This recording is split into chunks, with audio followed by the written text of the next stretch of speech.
گھریلو گدھا پہلے حلال تھا، کھایا جاتا تھا، پتہ چل گیا کہ خیبر کے اس موقع پہ حرام ہوا، کوئی شک تو نہیں رہا۔ شراب پہلے پی جاتی تھی،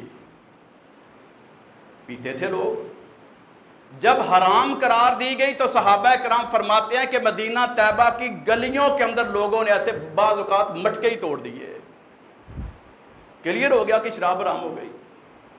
پہلے مسجد اقصی کی طرف رخ کر کے نمازیں پڑھتے تھے، مسجد ذی قبلتین موجود ہے، وہاں پر پیغمبر رحمت علیہ السلام جماعت کروا رہے تھے، اس نماز کی طرف اللہ نے کہا کہ اب رخ بیت اللہ شریف کر لو، رخ چینج کر لیا، دلیل موجود ہے۔ اب سوال یہ ہے کہ اب جب نماز پڑھتے ہیں، نماز شروع کرتے ہیں ہاتھ اٹھا کے، اس کو کہتے ہیں رفع الیدین، دونوں ہاتھوں کو اٹھانا، بلند کرنا، سارے کرتے ہیں، کوئی اختلاف نہیں ہے۔ لیکن جب رکوع جاتے ہیں، رکوع میں جاتے ہوئے اور رکوع سے اٹھتے ہوئے کتنے لوگ ہیں جو کرتے ہیں؟ اکثر نہیں کرتے۔ کیوں؟ اے جی میری دادی نے سکھائی تھی نماز تو وہ نہیں کرتی تھی، میں بھی نہیں کرتا۔ تو وہ کیوں نہیں کرتا بھائی؟ میں نے اپنے نانا جان سے سیکھی تھی، وہ بھی نہیں کرتے تھے، میں بھی نہیں کرتا۔ کسی مفتی سے پوچھو تم کیوں نہیں کرتے، کہتا میرا امام نہیں کرتا، میں اس لیے نہیں کرتا۔ اس سے کلمہ سنو کہ بھی پڑھو لا الہ الا اللہ امام رسول اللہ، کیا کہ جی توبہ توبہ توبہ میں نے کافر ہونا ہے؟ تو بھئی کافر نہیں ہونا تو پھر عمل کرو پیارے پیغمبر علیہ السلام کی سنت پر۔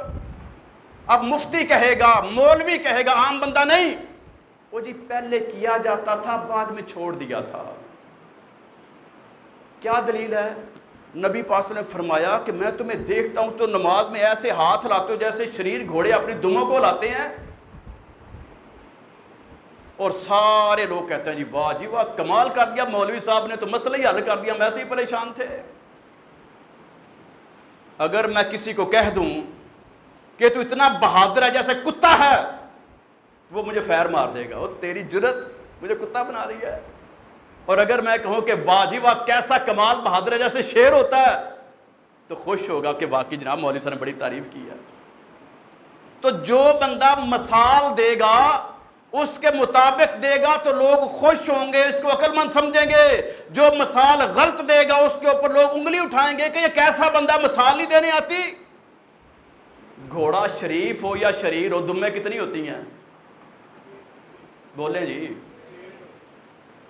شریف ہو یا شریر ہو، دم ایک ہوتی ہے، یدین دو ہاتھ ہیں۔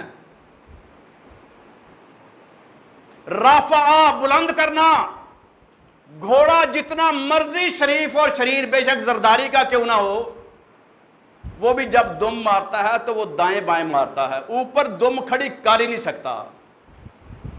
اینڈ پہ جا کے اس کے لمبے لمبے بال ہوتے ہیں، بال کھڑے ہو ہی نہیں سکتے۔ وہ جتنی بھی اٹھائے گا نا دوڑتے ہوئے، وہ ایسے کر کے ہو جائے گی۔ دم اوپر نہیں اٹھ سکتی، دم ایک ہوتی ہے، ہاتھ دو ہوتے ہیں۔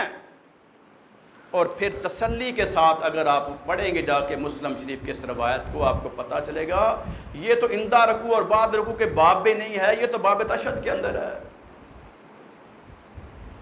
اتحیات کا جو باب ہے وہاں کے متعلق ہے کہ پیارے پیغمبر نے وہاں پر لوگوں کو دیکھا، ہوا کیا تھا جب لوگ اسلام قبول کرتے، نئے نئے مسلمان ہوتے، روٹین میں ملتے، پیارے پیغمبر کا فرمان تھا افشوا السلام، سلام کو عام کرنا ہے، ہر جاننے والے سے اور نہ جاننے والے سے سلام لیتے تھے۔ اسی انداز سے جب نماز ختم کرتے تو اس وقت کہتے السلام علیکم ورحمت اللہ، السلام علیکم ورحمت اللہ، اس کے ساتھ ہاتھ کو ہلاتے تھے۔ رکوع کا تذکرہ ہی نہیں ہے وہاں پر۔ اور ہماری کتنی عمر گزر گئی، مولوی ہمیں دھوکہ دیتے آ رہے ہیں۔ میں نے پچھلے جمعے قنوت نازلہ کی تھی، یہاں پر ایک بیٹا بیٹھا ہے، کہتا ہے 18 سال میری عمر ہے، موجود ہے میرے سامنے ہے اس وقت، کہتا ہے 18 سالوں سے داڑھی رکھی ہے ماشاءاللہ، یار کھڑے ہی ہو جاؤ ایک دفعہ تاکہ ایسے ہی کوئی یہ نہ کہ بھی فرضی بات ہے، بیٹھ جاؤ جزاک اللہ۔ کہتے ہیں کہ میں نے زندگی میں پہلی دفعہ دیکھا ہے کہ فرضوں کی نماز کے اندر بھی کوئی دعا ہوتی ہے۔